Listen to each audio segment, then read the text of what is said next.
Hello, Internet. It is I, the Malik Aaron, and welcome back to Box Office Predictions. Today, we're going to be talking about the Eyes of Tammy Faye. So, as usual, we're going to be going over the pros and cons. So, let's get to it.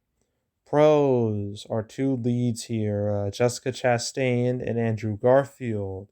These two are quite well known for their various works. First, we're gonna look at Jessica Chastain because she's the leading lady here.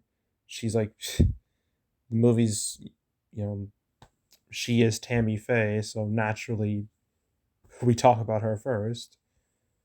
Looking at her summary, her track record. Let's see, she was in It Chapter 2, Dark Phoenix. Oof. There's The Martian, Huntsman, Winter's War. That's another yikes. And she's been in quite a bit of stuff. But really, the ones most people probably recognize her from was Zero Dark 30, Interstellar, Martian, sorta. Crimson Peak. Yeah, her track record is very spotty. I mean, again, Dark Phoenix and Huntsman Winter's War. If there's Those are the type of movies you never want on your resume ever. In addition to Crimson Peak, but she is recognizable. Most people know who she is. Same goes for Andrew Garfield. Again, his track record isn't the greatest either, but most people know him for being a spooter man, if you will. He's 38. Wait, what? Wait, what? That means when he was doing the Spider-Man movies, the Amazing Spider-Man movies back in like 2011, he was like in his late 20. God, that I should have mentioned that when I did my Dear Evan Hansen video. Like the freaking Tobey Maguire and Andrew Garfield playing teenagers when they obviously didn't look like teenagers. How could I not mention that? I'm getting off track. But yeah, Andrew Garfield, most people know him from the Amazing Spider-Man movies, for better or for worse. But there's also a Social Network, a movie that you should watch immediately because it's a damn good movie. How he didn't win an Oscar for this, I will never understand. He also did Hacksaw Ridge, which was quite a success. So yeah, although both these actors, their track records aren't great, they're still recognizable by the general public.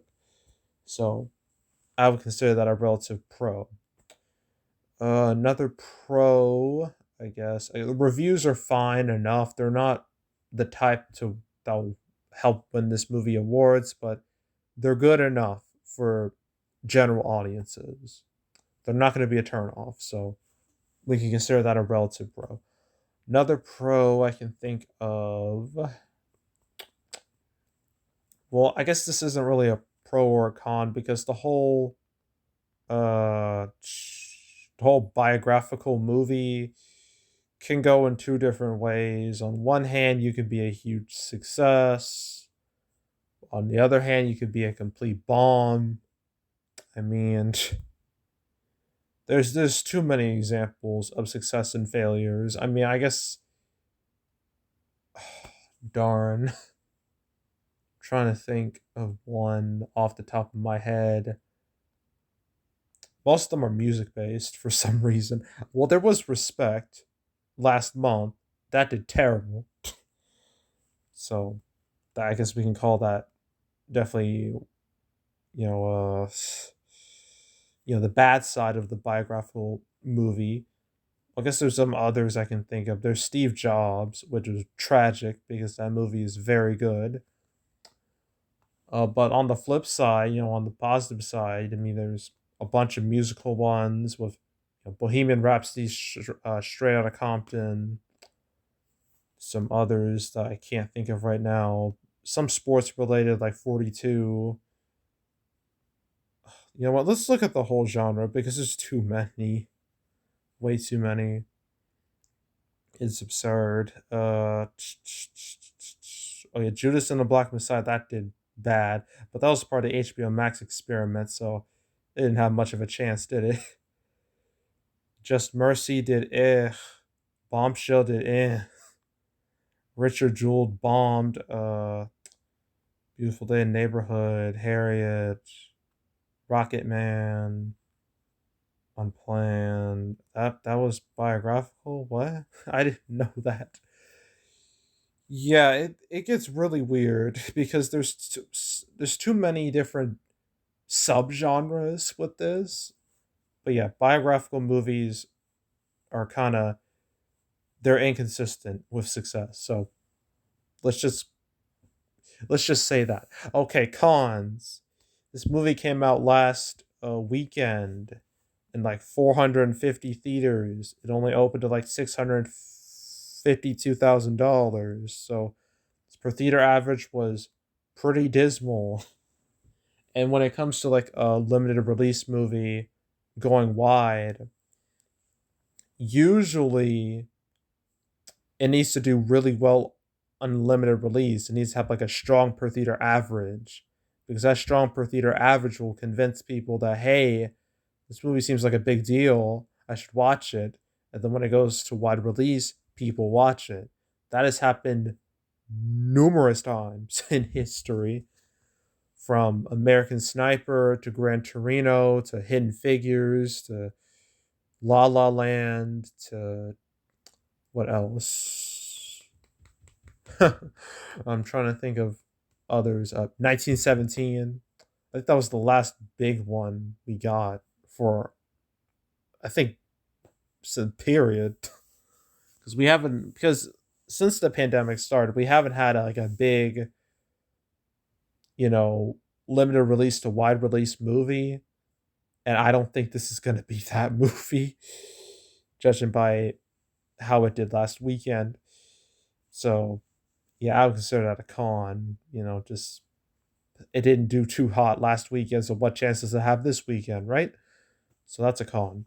Another con, lack of ads. I've seen a severe lack of publicity for this movie. Lack of hype too. Nobody seems to care one bit about this movie, so it's kind of screwed. So yeah, I would consider that another con. The third con, competition is going to be brutal. It's going to be unforgiving for the next month, all through October. It's never going to let up at all because we have one big movie coming out after the other. First week of October, Venom 2, Many Saints of Newark, and even Adam's Family 2. Next week, the week after that, No Time to Die. Week after that, Last Duel, Halloween Kills. Week after that, Dune and Ron's Gone Wrong. The week after that, Last Night in Soho. What else? There's Antlers, the My Hero Academia movie. Then the week after that, Eternals. Like, it just does not let up. Not at all. So this movie has this one weekend to shine. Well, it had last weekend, but it didn't quite pull that off. It has this little bit of time to shine before October happens and everything goes wrong. So, yeah, I would consider that a con. Okay, so opening week, well, I guess wide weekend, wide opening weekend. Judging by how it did last weekend, I don't see it doing that much better. I mean, it is in far more theaters, but I don't think it'll do much. So I'm gonna say 2 million opening weekend, and then overall reach like six, maybe, yeah, probably 6 million, and then that'll be it. So yeah, and that was the movies for this weekend. I know I hit the wrong thing again. Darn. So that was the movies that came out, coming out this weekend. I know it's not exciting at all. This whole month has been just dead, with the exception of Shang-Chi and maybe Malignant. But yeah, September's just been rough, man. Thank God for October because, yeah, October is looking mighty interesting. Because next weekend, I got 4 movies to cover. 4. Ugh, why so many? It's be the most I've covered since like late August. So yay me. But the biggest one out of all these easily Venom 2. That's gonna be a movie to I can't wait to talk about that one because I'm actually planning on watching it because I think it's gonna be another I think it's gonna be a meme worthy movie. And I'm just like its predecessor. And I'm really looking forward to that. And then the week after that, No Time to Die. There's a lot to talk about regarding that. Then Halloween Kills and Last Duel, then Dune. That's going to be another big one. And then at the end of the month, we have a bunch of movies coming out right around Halloween. Antlers, Last Night in Soho, My Hero Academia. Last Night in Soho, without a doubt, the biggest of the bunch. That's going to be interesting too because it's an Edgar Wright movie. And yeah, that's going to be next month. It's going to be probably the biggest, maybe the biggest month in out of all the months we've had in the pandemic, which is weird because it's October.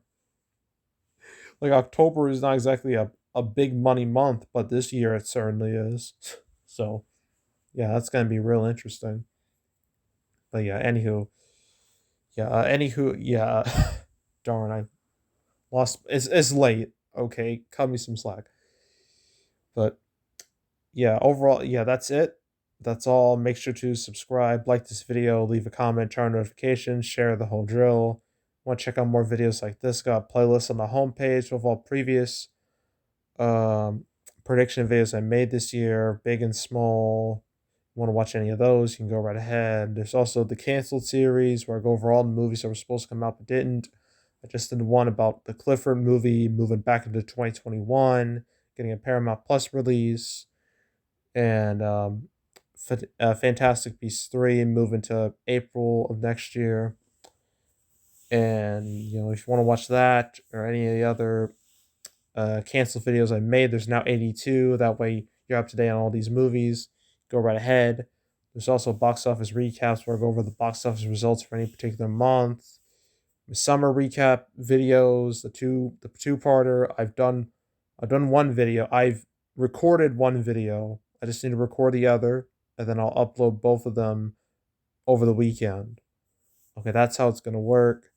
And then as for the September recap, that will come out first week of October, midweek, probably a few days after the first weekend of October ends. So stay tuned for that. But if you want to watch any of the past recap videos I made, you can go right ahead. And yeah, that's it. That's all. I am out. Goodbye.